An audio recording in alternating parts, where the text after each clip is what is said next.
यहाँ पर चुनाव आयोग ने खुद ईवीएम मशीनों को ले जाकर जनता के बीच में रखा है। दिल्ली में कई सर्वे चल रहे हैं, जगह जगह सर्वे कर रहे हैं, वो दिखा रहे हैं लोगों को कि ईवीएम मशीन आपके सामने रखी है, आप जिस पर बटन दबाएंगे वही जाकर वोट पड़ेगा। बैलेट पेपर से चुनाव होना, ईवीएम चुनाव, इसमें कुछ अनोखा नहीं होगा। मुझे लगता है इसमें समय थोड़ा ज़्यादा लगेगा। इलेक्ट्रॉनिक मशीन है, काम जल्दी होता है, एक बार में हज़ारों लोग उस पर डाल के चले जाते हैं वोट। तो ऐसे में जो बैलेट पेपर है उस पर टाइम और खर्चा मुझे लगता है ज़्यादा बढ़ेगा।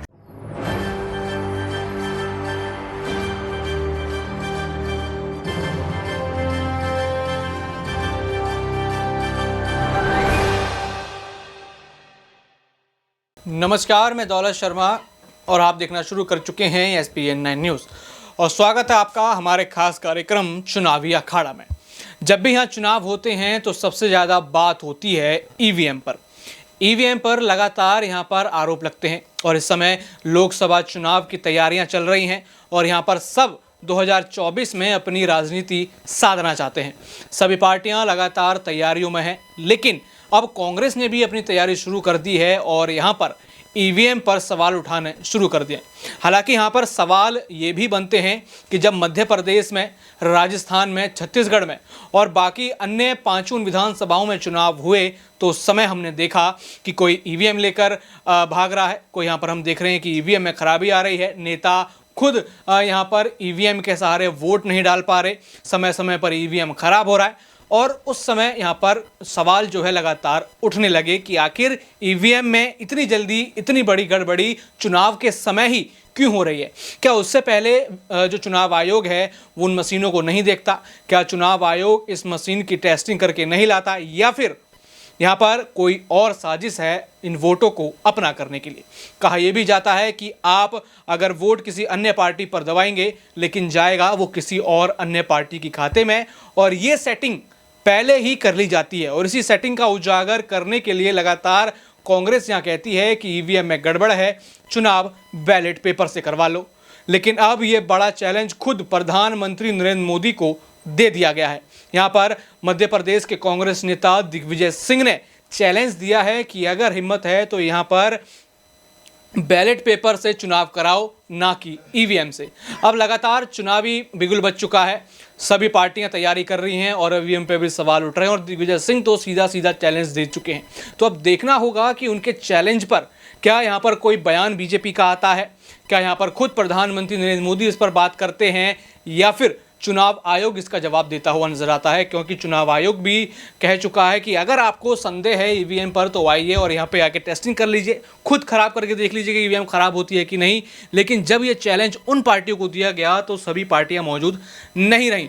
लेकिन चुनाव से पहले लगातार ईवीएम का सवाल उठना कहीं ना कहीं सरकार पर भी सवाल उठाता है कि क्या चुनाव आयोग यहाँ सही से काम कर रहा है, क्या वो मशीन सही से देखी जा रही है, क्या उन मशीनों में सच में कोई गड़बड़ तो नहीं, क्या कोई पार्टी मात्र मशीनों के कारण ही जीत रही है या फिर वो जनता का दिल भी जीत रही है। आकाश हमारे साथ मौजूद हैं। सबसे पहले सवाल करेंगे कि जो दिग्विजय सिंह ने चुनौती दी है उसको आप किस तरीके से देखते हैं, और जो ये सवाल चुनाव से पहले उठते हैं ईवीएम के, तो क्या चुनावों के बाद भी हम ईवीएम पे विवाद देखेंगे? देखिए दौलत, ईवीएम का मुद्दा अभी का नहीं। आप देखें कि जब से यहाँ पर चुनाव हुए हैं या जब भी चुनाव होते हैं तो ईवीएम का मुद्दा हर बार उठ के आता है। चुनाव से कुछ दिन पहले और चुनाव के कुछ दिन बाद तक ये रहता है, क्योंकि जब विपक्ष पार्टी हारती है तो उसका ठीकरा फोड़ने के लिए एक मशीन की ज़रूरत पड़ती है, एक एजेंडे की ज़रूरत पड़ती है, जिसको यहाँ पर ईवीएम के तौर पर देखा जाता है। आप देखिए कि दिग्विजय सिंह ने ये बात सदन के अंदर भी रखी कि ईवीएम में धांधली होती है, आप बैलेट पेपर से चुनाव कराइए। तभी भी वो नहीं माने। उसके बाद उन्होंने यहाँ पर बड़ा ऐलान कर दिया, कहा प्रधानमंत्री नरेंद्र मोदी एक बार ईवीएम से चुनाव करा के देख लीजिए, यहाँ पर बैलेट पेपर से चुनाव करा के देख लीजिए, ईवीएम बंद कराइए।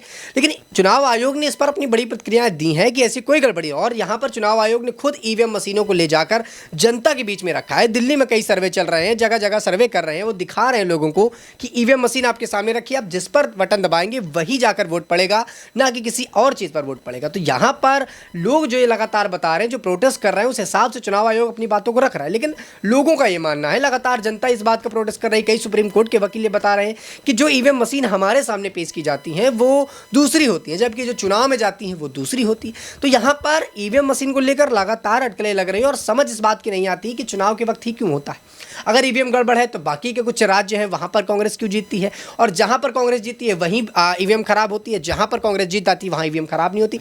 आप देखिए तेलंगाना जैसे जगह पर जब कांग्रेस जीतती है तो ईवीएम पर कोई सवाल नहीं उठते, जहाँ उत्तर प्रदेश मध्य प्रदेश जैसी जगहों पर कांग्रेस हारती है तो ये सवाल उठने लगते हैं कि ईवीएम में गड़बड़ी।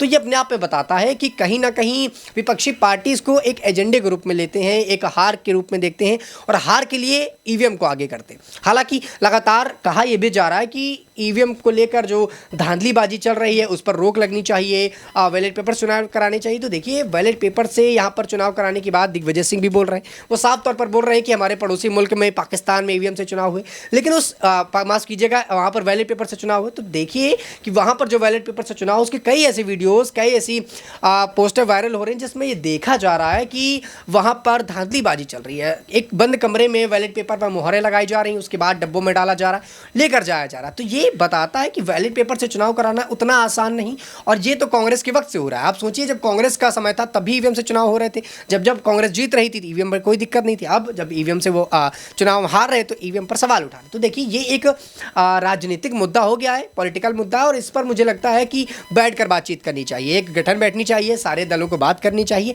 और अपनी बातों को रखना चाहिए कि आप इन मुद्दों पर हर बार क्यों सवाल उठाते हैं। सदन के अंदर जब दुनिया भर की बातें हो सकती हैं, एक दूसरे की कटाक्ष की बातें हो सकती हैं, देश में कौन नेता कितना खराब काम कर रहा है, कितने घोटाले कर रहा है, ये बातें रख सकते हैं। तो ये एक बड़ा मुद्दा है जो चुनाव आयोग से जुड़ा हुआ है, जनता से जुड़ा हुआ है और पूरे राजनीतिक करियर से जुड़ा है। तो मुझे लगता है कि इस पूरे मुद्दे पर बैठकर दोनों पार्टियों को बात करनी चाहिए, सदन में स्पीकर मौजूद रहिए, उनकी राय लेनी चाहिए, उसके बाद जो सुनिश्चित हो उस पर कार्यवाही होनी चाहिए।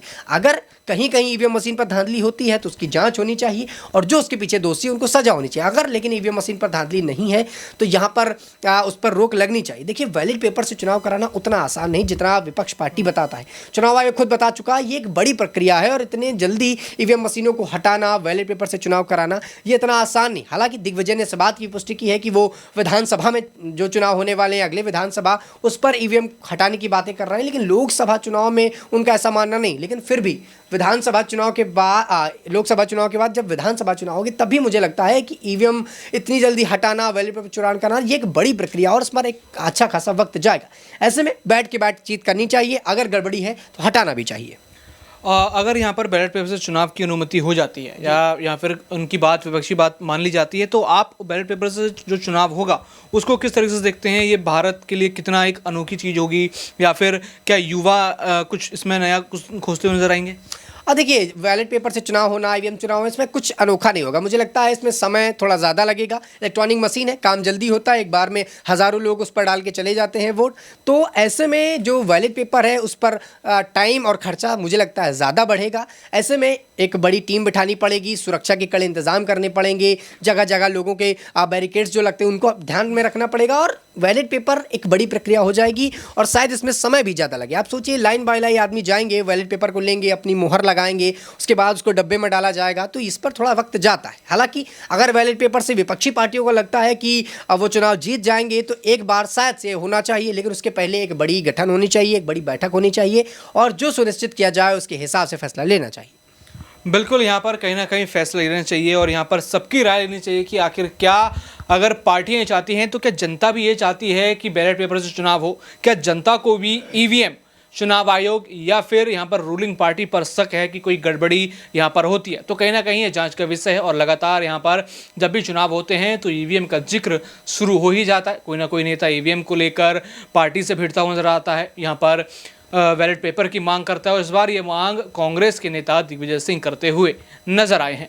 बाकी और भी ऐसी खबरें जानने के लिए देखते रहिए SPN9 न्यूज़। धन्यवाद।